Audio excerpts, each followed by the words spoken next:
to feel so supported and empowered as a woman is incredibly important. So to have a space such as this, I think is a huge resource for Wilmington.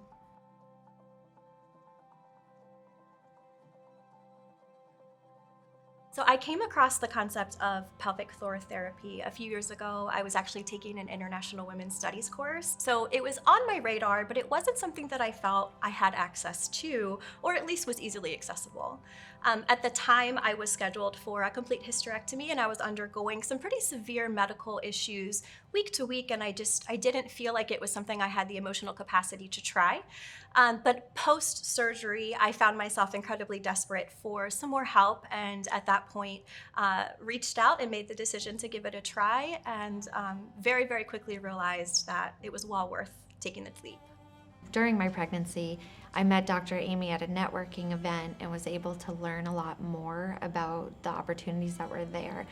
So I went and saw her during my pregnancy, and then afterwards had kept them on my radar. But yeah, my first exposure was in chiropractic school, so it's always been something that was on my radar. When I get pregnant and I have kids, I need to do this. I heard about pelvic floor physical therapy shortly after I had my first child. I was going on a walk with a friend and she told me that it's not normal to be peeing when you're walking. So she told me a little bit about it and kind of what to expect and what an appointment looks like. And I was definitely curious and soon after booked an appointment to feel better.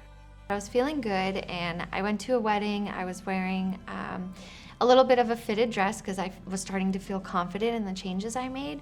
But during that wedding, a gentleman came over to me and he asked me when my baby was due. And that made me realize, one, that my self-esteem was still sensitive because it just knocked me down and the night was over. But it also made me realize that I needed help if I really wanted to see the results that I wanted in the right time frame. So that very next morning, I actually called Pelvic Prescription PT and I made my appointment to start working with someone.